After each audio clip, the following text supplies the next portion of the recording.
Today we're going to make 3 no-bake vegan pumpkin desserts that are just perfect for this time of year when everything is just pumpkin. We're gonna start with a pumpkin ice cream, and then my personal favorite, which are the pumpkin chocolate bites, and then I'm gonna show you how to make my vegan pumpkin cheesecake bars. They honestly taste like the real deal. I think they were Damien's personal favorite. He's already had 2 today, so I'm guessing he liked it.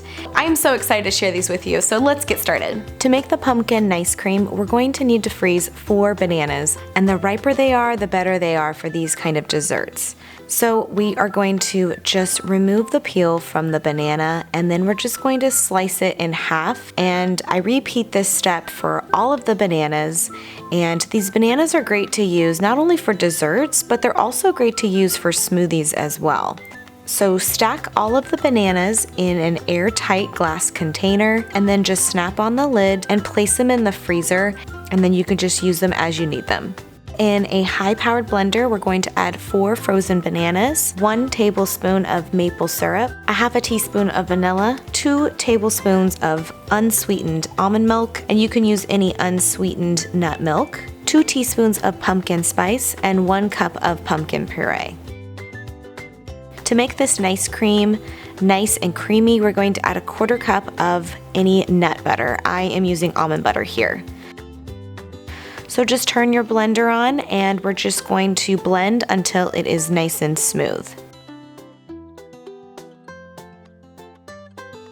After blending a couple minutes, just pour the nice cream in a loaf pan, and then we're going to place in the freezer for about an hour. I let it sit out for about 10 minutes, and it's so easy to scoop up and enjoy this amazing treat. My favorite way to enjoy this is to take a couple scoops of this and put it in a cup. Pull a shot of espresso, and you have this fancy affogato treat that is such a delicious, warm, spicy, and creamy dessert. The next dessert we're going to make are the no-bake chocolate pumpkin bites. Add 1 cup of almond flour to a food processor, then a 1/3 cup of rolled oats, a 1/3 cup of nuts, and here I'm using pecans, 2 teaspoons of maple syrup, 3 tablespoons of pumpkin puree, 2 tablespoons of coconut oil, a half a teaspoon of pumpkin pie spice, and 1 teaspoon of vanilla extract. Snap on the lid, and then we're just going to turn everything on until it is fully incorporated and the dough becomes thick and it's easy to handle. Take a baking sheet and line it with parchment paper, and then with a cookie scooper, fill it about halfway, scoop it into your hands, and then you're just going to roll the dough into a little ball, and then we're going to repeat that process, and it should make about 9 balls total. Place the pumpkin bites in the freezer for 30 minutes before we add the chocolate, so that way they're easier to handle.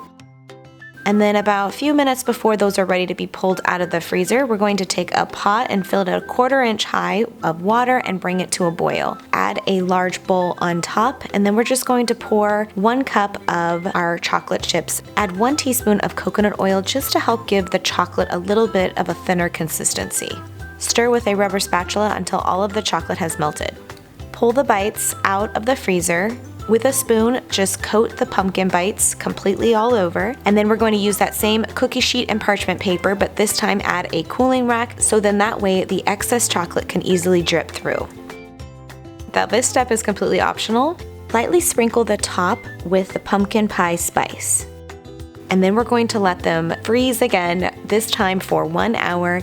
And then when they are ready, pull them out, put them in an airtight glass container, add the lid, and then we're going to store them in the fridge.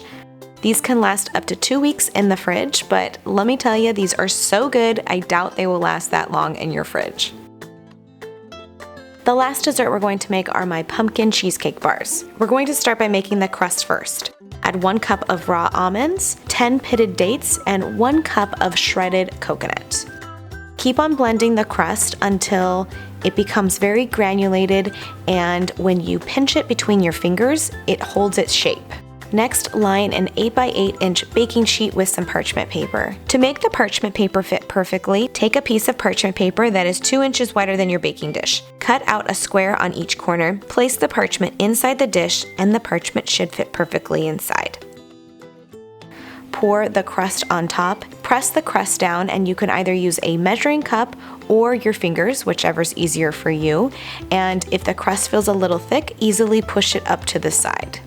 When the crust is nice and firm, that's how you know you are done. Next, we're going to make our filling. We're going to need to quick soak our cashews, so take a pot of boiling water and pour that boiling water over the top of the cashews and make sure that they are fully submerged in that water and let them sit for 15 minutes. Once they are done, drain the cashews in a strainer and then add them to a high-powered blender. Add 1 cup of water. Then we're going to add 3/4 cups maple syrup, add 2/3 cups melted coconut oil, 2 teaspoons of vanilla extract, add 1/4 teaspoon salt, and then a 1/2 cup of lemon juice.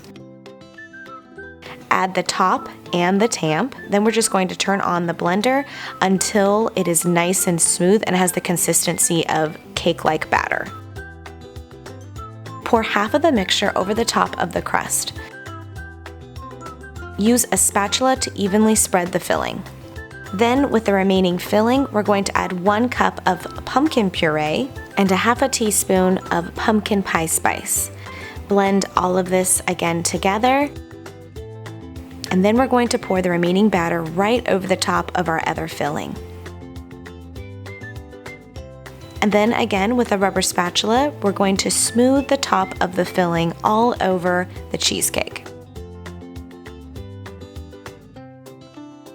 Freeze the cheesecake for at least 6 hours, preferably overnight, and then about 2 hours before you're ready to enjoy, place it in the fridge, slice your cheesecake bars into your desired size. Enjoy these delicious, creamy, pumpkin, tangy cheesecake bars. Thank you guys so much for watching this video. Anjo, who is like so limp in my arms right now, he's resting his head on my arm.